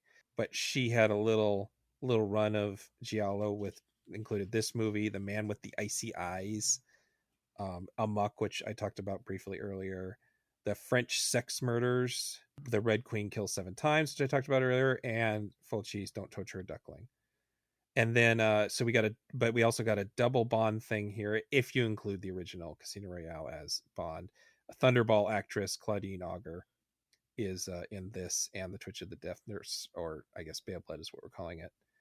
Oh, and then there's a third Bond girl in Barbara Bach, who's in The Spy Who Loved Me. She's also Ringo Starr's wife, Yeah. I think still currently, and appears in one more movie of the movies we're covering here today. Anything else on Black Tarantula? Not particularly. Tarantula. Do you remember the motive for the murder? Oh crap. I don't necessarily want to start a 5-minute digression if it's a convoluted thing, but I was like, I'm looking at my notes and I see the name of the person who killed it, and I'm like, that doesn't mean anything to me. I don't know why any of this happens. It's okay. So the there's a there's sort of 3 movies going on. There's the murder mystery, there's the cop thriller, and then there's a workplace comedy about a spa for hopeless middle-aged women. Oh, that's right. And this movie sucks. there's this very campy gay waiter who has the best line in the movie. The detective asks, "Are you married?" And he frowns, pauses, and says, "Oh my God, no." But there's a blind masseuse who is a great excuse for he does full, like, he's blind so women are comfortable being naked in front of him, but also he gives them very sexual massages, and it turns out that he's the killer. And I can't. Is he faking his blindness? He's faking his blindness. Okay. I can't remember his exact motive though. He might just be a psycho. I think it has something to do. It's being covered up by the woman who runs the spa for hopeless middle-aged women. Yeah. But I don't remember exactly what his I don't know. It's a favorite. It's one that is not on Blu-ray, so I'm curious as to why the rights are tied up somewhere. But maybe once it hits Blu-ray and people rewatch it and it looks nice, we'll kind of remember that it wasn't actually as good as we thought it was. I think it's just because it's so seedy and that we just fans remember it as being good, I think we're forgetting, we're confusing the two. But yeah, that's all I got on that. All right. Ready to move on to the final picture here. I am. And that is The Short Night of Glass Dolls, released in October 28th. It's directed by Aldo Lado. Italian title is La corta notte delle bambole di vetro. And a lot of other countries, it is just a variation on Paralyzed, which is a better title, but doesn't fill that giallo niche of needing a lot of extra words that sound mysterious and cool when placed together. I would call this an amateur detective crystal plumage type movie.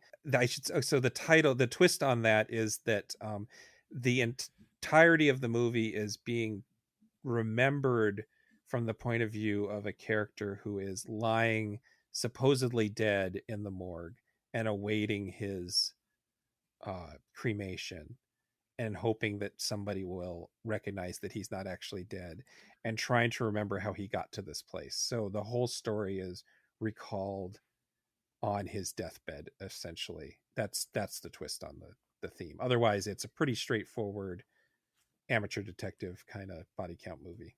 It's a very striking opening. The premise of like a don't bury me, I'm not dead is like a very cool framing device for a ticking clock. I would say the issue for that thing is it's not really a ticking clock because there's no implication at all that if he like can reverse engineer how this happened to him and piece together the story, which is how the story of the movie is told, like there's no indication that will help him in any way. So we're not like rooting for him to get to the center of everything. So it's just sort of, all right, we're just kind of watching him. So all the hospital scenes, they like sort of hypothetically should have suspense and they just don't. I would say, obviously, this is an episode of Genre Grinder where we are watching a lot of very visually striking movies. And I think Short Night of Glass Dolls, until it gets really sort of expressive and nightmarish, like it's not one of the better looking giallo films, especially in those hospital scenes. So this is a movie I really did not like the first time, and then when I rewatched it, I did sort of further appreciate that nightmarish element and how it doesn't come out of nowhere. But the problem is just the second act that is the mystery of what happened to my girlfriend. Why did she disappear? What's going on with these young women who are disappearing? It is the worst investigative story in a giallo I've ever seen. Like none of those scenes are interesting. He doesn't really run into any interesting characters. The way that the investigation plays out, it just is very slow. And I think this movie has a reputation. It is a sort of has a following, and I think that's almost entirely because of the ending and the framing device. But there is just a whole chunk in the middle where this movie is really boring. But on the other hand, there's parts, especially again at that ending, where it's just like I can't believe what I'm saying. This movie is so wild, and it just goes out of control in a really fascinating way. And part of the reason it's fascinating is because it ties like this sort of political material into this more nightmarish sort of riff on. I don't know if it's a riff. I don't know the timeline of what came out first, this or All the Colors of the Dark, but certainly they're two very similar movies. All Colors of the Dark count just a little bit later in the next year. Okay. They're pretty close. I would say like All the Colors of the Dark, which is my all-time favorite giallo, is like an example of like how you imbue an entire film with the sort of divine paranoid feeling that the best parts of this movie have. But like in general, those movies feel very similar to me. And there are parts of this that reach that height as well. So this is a movie I was mixed on, but I did overall vaguely positive on it. I took way too many notes on this one just because it was one I hadn't reviewed before, and I was kind of interested in revisiting it. I'm gonna do my best to say why I think it has such a good reputation. Part of it is because it was available, just like a lot of these. But it's never been as good to me. For me, Lado's second one, Who Saw Her Die, from 1972, is his better giallo. That one's a really melancholy murder mystery, that it also takes place in a foreign land with someone who's out of sorts, and it just feels more like what he was trying to do. Whereas this one has a whole backstory of how many changes it went through. It went through different writers at one point.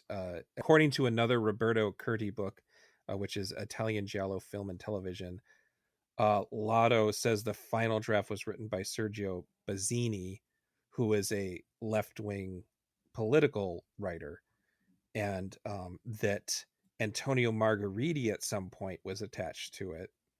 And he took over as director when the original director was fired, and then didn't really want to direct it. So he handed it off to Lotto, who was the writer on set, who then Lotto wanted to lean into the political part, but he couldn't get his locations. So it has this really, so for me, it's definitely a compromised vision, I suppose.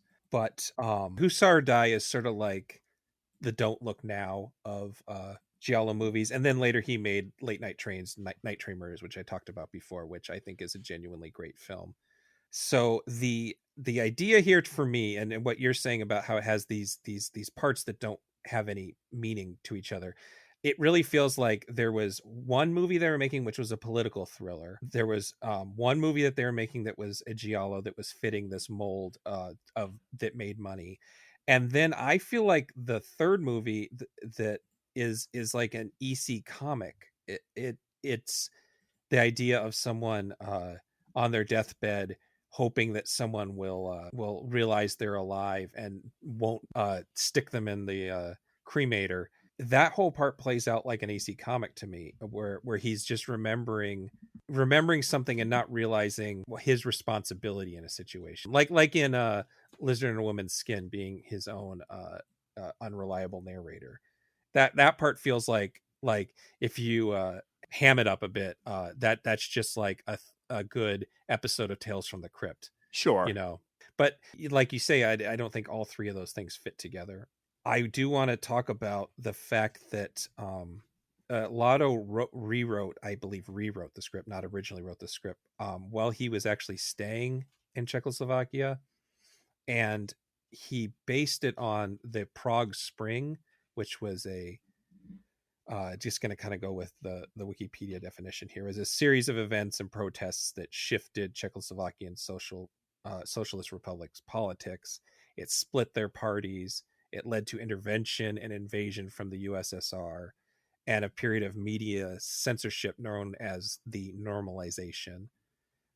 It was an event that deepened Western left-wing disillusionment with Soviets, and it's sort of the basis of various media, including the movie The Unbearable Lightness of, and a movie called Witch Hammer, which was included as part of Severin's folk horror set. That is a movie about witch burnings that is just a metaphor for the Prague Spring. So it's based on these really complex politics and being written by left-wing people who are dealing with disillusionment with a left-wing event. And so I think that they treat the politics pretty seriously, but I don't know if that fits the rest of the movie, is I think what the issue is. Maybe, I don't know. Is that the issue you're having? Or do you think that the politics are just unnecessary? Oh, I think the politics are okay. I mean, it's I'm not an expert on Prague Spring, and I'm sure I just researched this. No, I know, but I'm what I'm saying is I'm sure everyone who made this movie was a lot more intimately familiar with it, as it was very recent history in Europe, you know. So like what they have to say about Prague Spring is more value than what I would have to say about Prague Spring or anything. It's not like a polemical film where I like watch it and I'm like invigorated politically. I think it just makes an interesting backdrop, and ultimately it's like a very simple metaphor that they come up with the old and rich, like eating the blood of, eating the young to stay in power. Right. Like it's not a very incisive look at politics. Like I think literally just the mechanics of the mystery plot once his girlfriend disappears are terrible, and that's a lot of the movie. And that's the I think that the him stuck in his body is presenting as a ticking clock, where it's like he's got to get out of it, but there's no reason for the viewer to have any reason to suspect that he might get out of it. So I just think I think that the framing device doesn't work as far as delivering suspense, and I think that most of the mystery doesn't work. I like his relationship.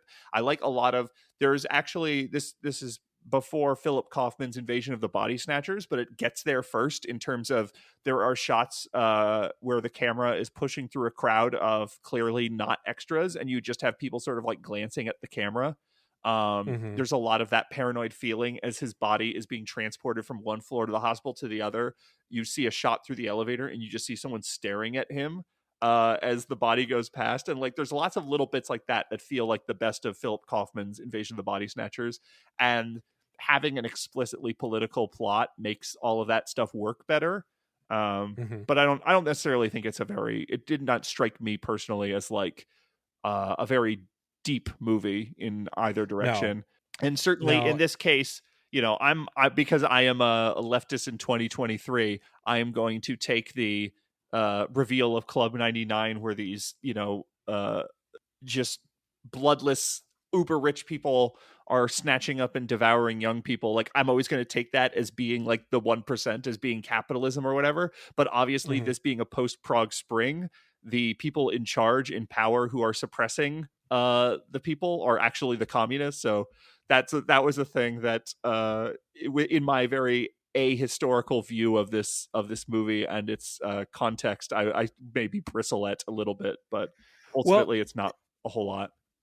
That's actually something I like about, and it's one of those things that does not apply to this movie, but to Italian like cult cinema in general, is that you have a lot of left-wing filmmakers dealing with like what they see as hypocritical, like a lot of the spaghetti westerns that are left-leaning are the sort of interest in them is that they don't come to the obvious conclusion when it comes to the leftist politics.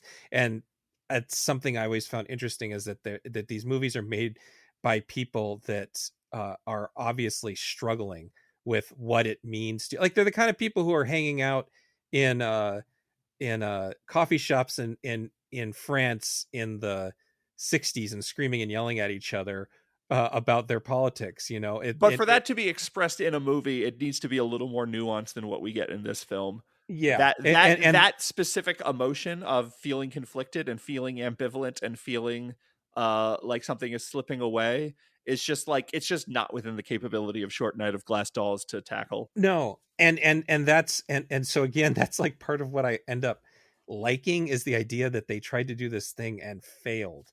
And it is more interesting than enjoyable, if that makes any sense. Sure.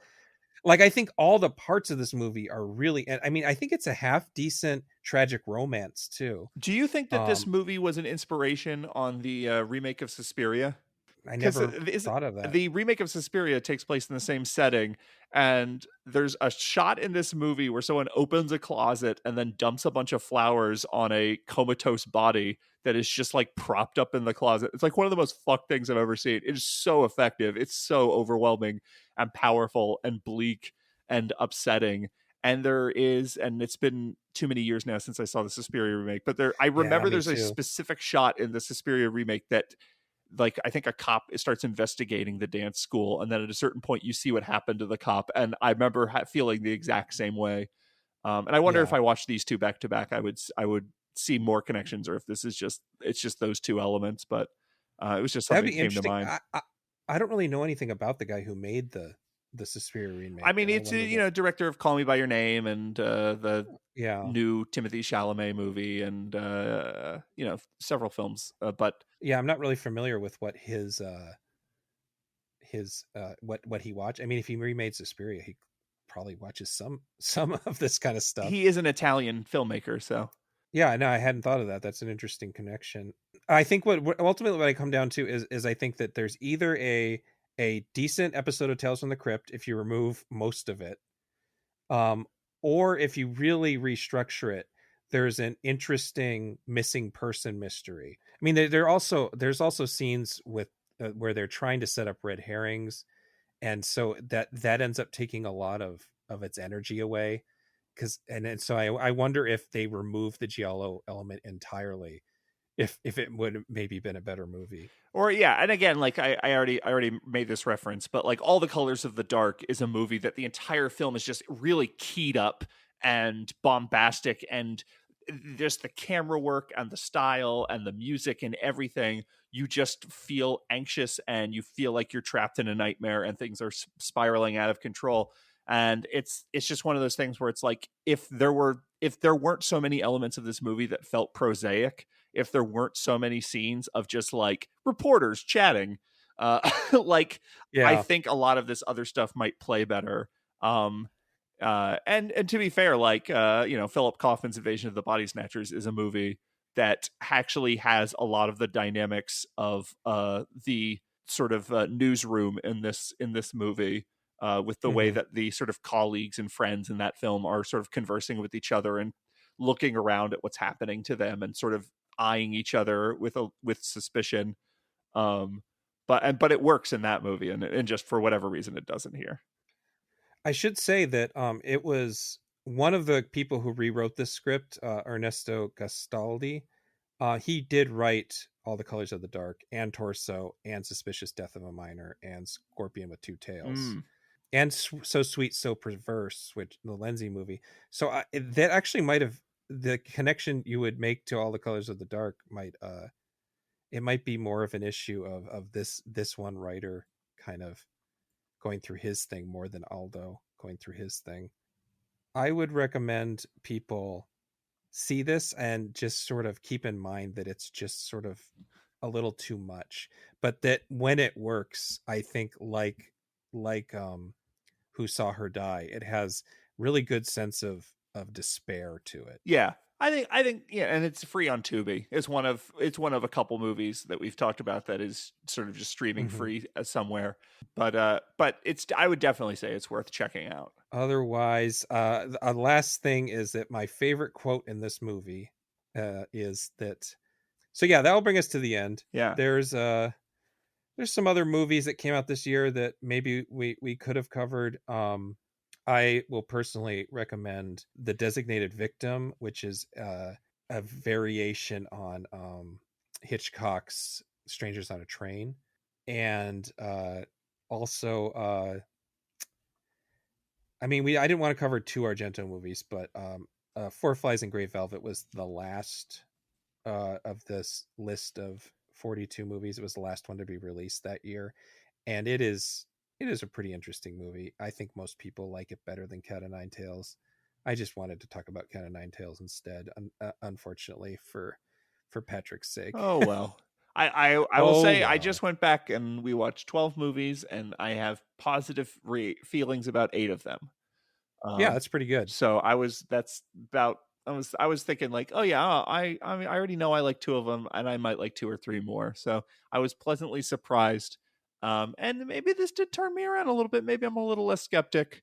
I'm a little bit more of a believer in the power of Giallo. Someday down the line, I'll figure out what connects the ones you liked, and then I'll force you to watch other ones. Just like the good ones, I think that's really, it's like there's a lot of bad ones, but the good ones, they're good. Well, I'll make it my I'll watch the 20 of these I haven't seen yet, and I'll let you know. Okay, excellent. I appreciate it.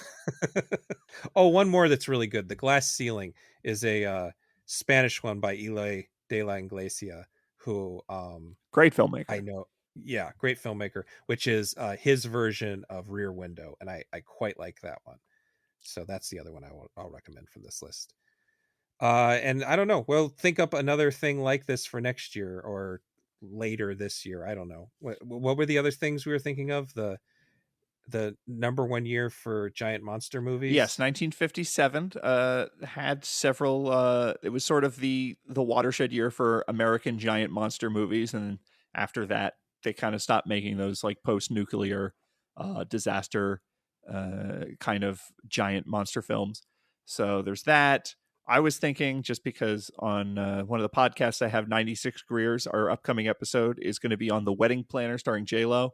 And I was thinking of going back and watching the rom-coms of the Bush era.